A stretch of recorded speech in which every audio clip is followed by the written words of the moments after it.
Hello दोस्तों, स्वागत है आप सभी का नंबर 1 ऑनलाइन क्लासेस में। दोस्तों मैं हूं गोविंद यादव। आज जो हम लोग पढ़ने वाले हैं वो है त्रिकोणमिति। ये वीडियो का पार्ट 7 है।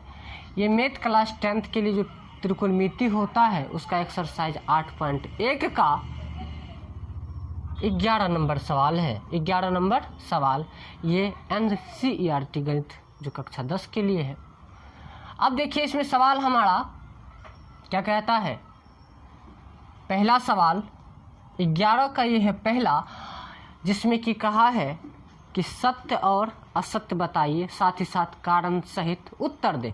कहता है कि tan a का मान सदैव 1 से कम होता है। क्या प्रश्न है कि tan a का मान सदैव 1 से कम होता है, यह सत्य है या असत्य है, ये पता करना है।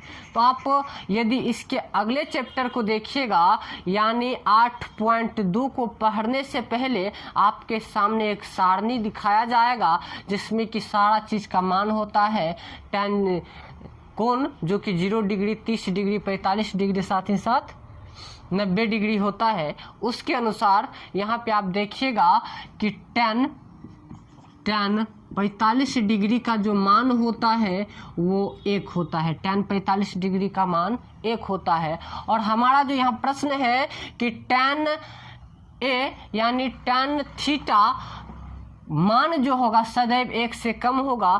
थीटा के जगह पे यदि हम 45 रखते हैं तो वो 1 हो जाता है। और इसका कहना है कि tan a का मान सदैव 1 से कम होगा। ये बिल्कुल क्या हो जाएगा? असत्य हो जाएगा। क्या हो जाएगा?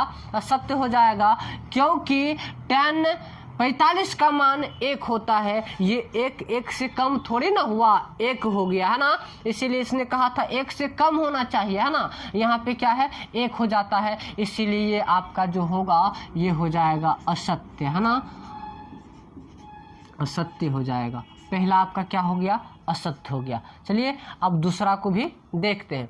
दूसरा में सवाल कहता है कि कोण A के किसी मान के लिए sec A बराबर 12/5 है। कहता है कोण A के किसी भी मान के लिए sec A जो है 12/5 है। तो इसके लिए हम एक त्रिभुज बनाते हैं। त्रिभुज क्या है? एक समकोण त्रिभुज बनाते हैं, है ना। एक समकोण त्रिभुज हो गया। अब हम यहाँ पे काम क्या करेंगे? काम करते हैं कि यहाँ पे इसका नाम पता लिखेंगे। ध्यान दीजिएगा। अब देखिए कि इसका सूत्र पहले जानिए कि साइन का होता है P/H, कॉस का होता है B/H, tan का होता है P/B। और ये जो है कॉस का उल्टा होता है। कॉस का उल्टा sec थीटा, कॉस का उल्टा sec थीटा, कॉस थीटा का उल्टा sec थीटा होता है। और कॉस का सूत्र जो आप जानते हैं वो होता है B/H। इसका मतलब ये हुआ कि ये जो हो गया आपका, यानी sec A, ये जो होता है आपका, इसका सूत्र जो होता है H/B होता है। और उसका मान आपके सामने में है 12/5। और आप देख रहे हैं कि H का मान इसके लिए 12 हो गया और B का मान आपका आधार क्या है? 5 है। अब देखते हैं कि ये समकोण त्रिभुज है। यहाँ पे 90 डिग्री का यदि कोण बना, इसको आप मान लेते हैं क्या? इसको आप यहाँ पे ABC इसका नाम दे दीजिए, या नाम नहीं भी देंगे तो क्या ये एक समकोण त्रिभुज है? समकोण त्रिभुज है ना। ये कर्ण हुआ। ये क्या होता है? सबसे बड़ी भुजा होता है। ये क्या होता है? समकोण त्रिभुज में सबसे बड़ी भुजा होता है। 90 डिग्री के सामने की भुजा क्या कहलाती है? कर्ण कहलाती है, जो कि बड़ी भुजा होता है। और देखिए यहाँ पे क्या है? कर्ण बड़ा है ना आधार से। कर्ण बड़ा है आधार से, इसका मतलब हुआ कर्ण बड़ा होना ही चाहिए। और कर्ण यहाँ पे क्या है? बड़ा है। कर्ण बड़ा होना ही चाहिए। यहाँ पे कर्ण बड़ा है, यानी 12 है H का मान, B का मान है 5। इसीलिए ये हमारा क्या हो जाएगा? सत्य हो जाएगा। क्या हो जाएगा? ये हो जाएगा आपका सत्य। कर्ण हमारा बड़ा होना चाहिए और ये सत्य हो गया। चलिए अब आगे भी देखते हैं 3 नंबर को। देखिए इसमें कहा कि cos A कोण A के कोसेंट के लिए प्रयुक्त एक संक्षिप्त रूप है। हम लोग इसमें क्या कहेंगे? असत्य। क्या कहेंगे? असत्य होगा। क्या लिखेंगे इसमें? असत्य। ये असत्य क्यों है। अब लिखते हैं इसका कारण, असत्य क्यों है, लिखेंगे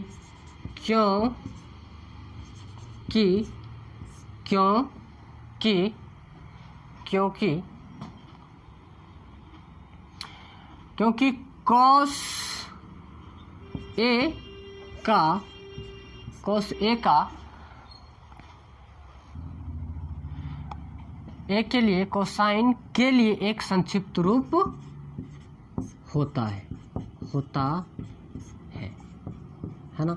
देखिए यहाँ पे क्या होगा कारण, क्योंकि cos A कोण A के कोसाइन के लिए एक संक्षिप्त रूप होता है, ना कि कोसेंट, है ना। इसका क्या होगा, कोसाइन होगा। ठीक है, तो चलिए अगले को देखते हैं, अगला 4 नंबर को। अगला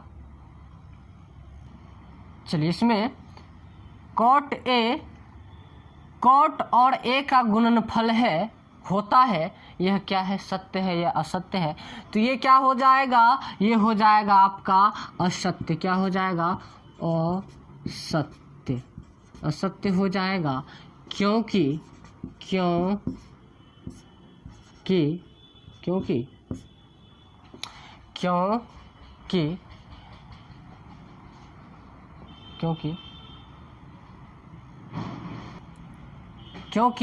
यह A का कोसेंजेंट होता है। अब चलिए सवाल नंबर 5 को देख लेते हैं। 5 भी क्या हो जाएगा, 5 को देख लेते हैं। यदि यहाँ पे सवाल कहता है किसी भी कोण थीटा के लिए साइन थीटा 4/3 है, तो इसके लिए भी एक फ़ोटो देख लीजिए। यहाँ पे 4/3 और क्या होता है इसका सूत्र, इसका सूत्र होता है आपका साइन थीटा बराबर P के बटे में H, और आपका ऊपर में बड़ा होना चाहिए और नीचे में छोटा होना चाहिए, क्योंकि कर्ण जो होता है वो सबसे बड़ी भुजा होता है। कर्ण किसे कहते हैं, H। हाइपोटेन्यूस होता है, इसीलिए H होता है हमारा कर्ण। कर्ण बड़ा होना चाहिए, यहाँ पे कर्ण बड़ा नहीं है, कर्ण क्या है, छोटा है, इसीलिए यह क्या हो जाएगा आपका असत्य हो जाएगा, असत्य। ठीक है, तो ये कारण था। ये हो गया हमारा 11 नंबर सवाल। तो चलिए ये था पार्ट 7। इसका 1 2 3 4 5 6 7 8 और 9 10 तक का सवाल इसके पीछे के वीडियो में बता दिया गया है, यानी पार्ट 1 2 3 4 5 6 करके। यदि आपने उस सवाल को अभी तक नहीं देखा है तो इसी चैनल पर अपलोड कर दिया गया है और उसका प्ले लिस्ट भी बना दिया गया है। यदि अभी तक आपने उस सवाल को नहीं देखा है तो उस सवाल को भी ज़रूर से ज़रूर देखें। तो चलिए फिर मिलते हैं अगले वीडियो में, तब तक के लिए जय हिंद।